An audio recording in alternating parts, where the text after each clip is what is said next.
पूरे देश में लोग जो संविधान को मानने वाले हैं वो सारे लोग अमित शाह के इस बयान से गुस्से में हैं। ये दबाव भारतीय जनता पार्टी पे बनाने का कोशिश में है कि गृह मंत्री इस्तीफा दें। मंत्री अमित शाह के संसद भवन में दिए गए अंबेडकर को लेकर बयान को लेकर अब विवाद जो है वो और गहरा नजर आ रहा है। आपको बता दें कि विवाद छिड़ने के बाद से ही देश भर में तमाम कांग्रेसियों में काफी ज्यादा आक्रोश था और प्रदर्शन किए जा रहे थे। फिलहाल अगर हम धनबाद की बात करें तो आज धनबाद में भी यहाँ पर कांग्रेस की ओर से प्रदर्शन किया जा रहा है और अमित शाह का पुतला दहन किया गया। आपको बता दें कि ये जो है राजू दास के नेतृत्व में किया गया था, जो कि कांग्रेस के ही है। और अभी फिलहाल यहाँ पर आपको हम दिखाना चाहेंगे कि तमाम जो कांग्रेस के नेता है, कार्यकर्ता है, वो सभी यहाँ पर आज मौजूद हैं और विरोध प्रदर्शन कर रहे हैं। पुतला दहन भी किया गया। आइए हम सीधा इनसे बातचीत करते जानते हैं कि किन मुद्दों को लेकर इनके अंदर खासी नाराजगी है और आखिर इनकी क्या मांग है। देश के गृह मंत्री अमित शाह सदन के अंदर जिस प्रकार बाबा साहब का अपमान किया है, आज हमारे देश का संविधान सबसे ऊपर है। गीता, कुरान जो भी है उनके ऊपर संविधान है, क्योंकि वो हमें जीने का अधिकार देता है, बोलने की आज़ादी देता है। और उनको जिस प्रकार से अपमानित किया है बोल करके, व्यंग्यात्मक उसको हम कह सकते हैं कि जिस प्रकार कांग्रेस का लोग मतलब होता है कि पूरे देश में जितने लोग हैं सभी के ऊपर उन्होंने कटाक्ष किया है कि जितना ये देश अंबेडकर कर रहा है, अगर उसके जगह राम राम करे तो उनको 7 जन्म तक स्वर्ग मिलेगा। तो ये जो 7 जन्म तक स्वर्ग मिलेगा, ये कहीं न कहीं उन्होंने मनुस्मृति से पाठ पढ़ाया गया है उनको, और ये अपमान जो है देश बर्दाश्त नहीं करेगा। और इसको लेकर के पूरे देश में आंदोलन चल रहा है बीजेपी के खिलाफ, अमित शाह के खिलाफ कि वो इस्तीफा दें, पद छोड़ें या देश से माफ़ी मांगे।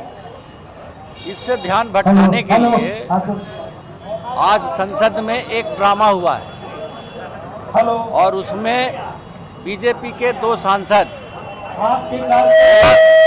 बोला जा रहा है कि राहुल गांधी ने उनको धक्का मारा जिससे वो गिर गए और उनको बहुत गहरी चोट लगी है, आईसीयू में भर्ती हैं। लेकिन ये समझ में नहीं आता है कि आईसीयू में जो व्यक्ति भर्ती रहेगा वहाँ पे 10-10 कैमरा लगा हुआ है उनके बेड के ऊपर से कैमरा लगा करके पूछ रहा है उनसे। तो ये कौन सा किस प्रकार घायल हुए हैं यही दर्शाता है। और एक आदमी है, एक सांसद है महोदय, जिनके यहाँ पे चोट लगी है या पता नहीं क्या हुआ है और रुमाल से वहाँ दबाए जा रहे हैं, लेकिन झकझक सफ़ेद कुर्ते में खून का एक बूंद भी दिख नहीं रहा है।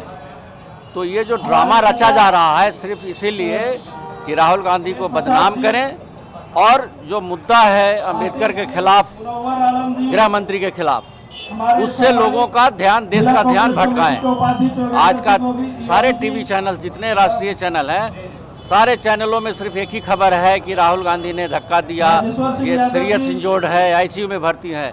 लेकिन जब आप टीवी देखेंगे तो उससे साफ लगता है कि ये कहीं न कहीं ड्रामा बीजेपी ने रचा है इस मुद्दे से ध्यान भटकाने के लिए। लेकिन देश का ध्यान अंबेडकर के अपमान पर है और हम मांग करते हैं कि वो इस्तीफा दें या देश से माफ़ी मांगे। आज का जो एक कार्यक्रम हुआ है वो धनबाद जिला एससी विभाग के जो अध्यक्ष हैं राजू दास, उनके नेतृत्व में पुतला दहन किया गया है और पुतला दहन करने के बाद में ये धरना का कार्यक्रम है ताकि ज़्यादा से ज़्यादा हम लोग ये दबाव भारतीय जनता पार्टी पे बनाने का कोशिश में है कि गृह मंत्री इस्तीफा दें।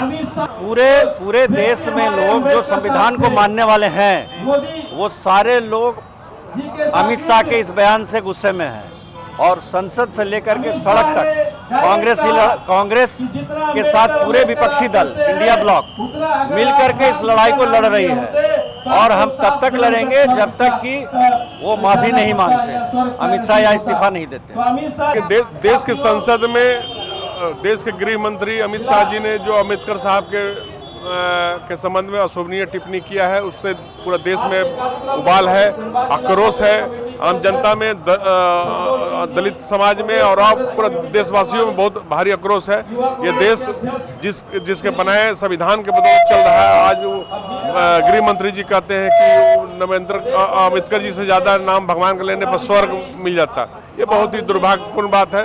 हम मांग करते हैं इस विरोध प्रदर्शन और पुतला दहन कार्यक्रम के माध्यम से कि देश के माननीय प्रधानमंत्री से कि गृह मंत्री अमित शाह को विलंब बर्खास्त करे, नहीं तो कांग्रेस पार्टी अब चुप बैठने वाली नहीं है और संविधान को तोड़ने मरोड़ने की साजिश को हम कभी कामयाब नहीं होने देंगे। और ये देश ही नहीं, ये सिर्फ कांग्रेस नहीं, पूरा देश बाबा साहब अम्बेडकर को अपना भगवान मानती है और हम बाबा साहब का अपमान बर्दाश्त नहीं करेंगे।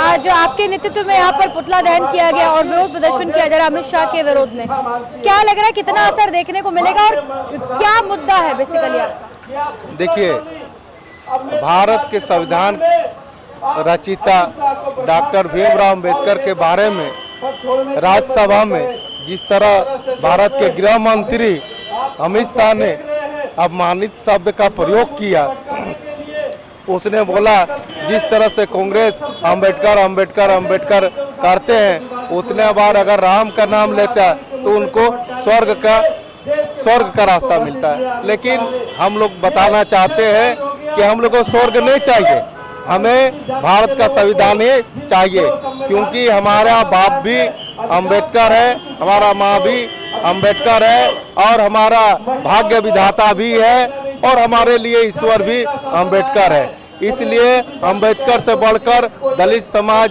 दलित, पिछड़ा, आदिवासी के लिए कोई नहीं है, क्योंकि आज भारत का संविधान नहीं होता तो शायद मैं यहाँ पर खड़ा नहीं हो पाता।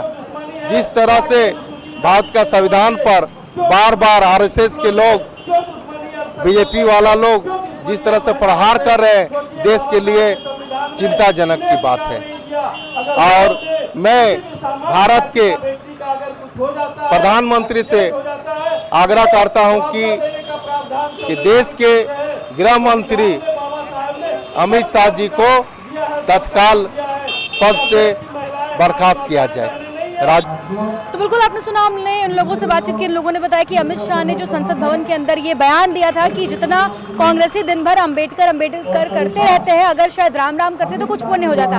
और इसी बात को लेकर इन तमाम कांग्रेसियों में खासी नाराजगी है, जिसे लेकर इन लोगों ने कहा कि उन्हें माफी मांगनी होगी, क्योंकि अम्बेडकर ही इस देश के संविधान के रचयिता है और आज उनकी वजह से ही हम तमाम लोग जो हैं आज अपने अपने हक से अपनी आवाज उठा पा रहे हैं। फिलहाल इसके अलावा इन लोगों ने आज ये भी मुद्दा उठाया कि आज जिस प्रकार से एक बार वापस से ये चर्चा आई कि राहुल गांधी ने जो है 2 लोगों को धक्का दे दिया, जिसकी वजह से वो काफी गंभीर रूप से घायल हो गए और अस्पताल में भर्ती है। ऐसा कहना था कांग्रेस के वरिष्ठ नेता अशोक सिंह का। इन्होंने बताया कि ये भी एक साजिश के तहत किया जा रहा है ताकि सभी जगहों पर यही खबर जाए और लोग जो है वो पुराने मैटर को भूल जाए। हालांकि इनका कहना है कि पूरे देश भर में ना सिर्फ कांग्रेसी बल्कि लोगों के अंदर भी काफी नाराजगी, और जब तक अमित शाह माफी नहीं मांग लेते हैं, इन लोगों का ये विरोध प्रदर्शन जो है वो आगे भी जारी रहेगा। अब देखते हैं कि आगे इस मामले में और क्या कुछ देखने को मिलता है। लेकिन फिलहाल इस तरह की तमाम अपडेट्स हम आप तक पहुंचाते रहेंगे।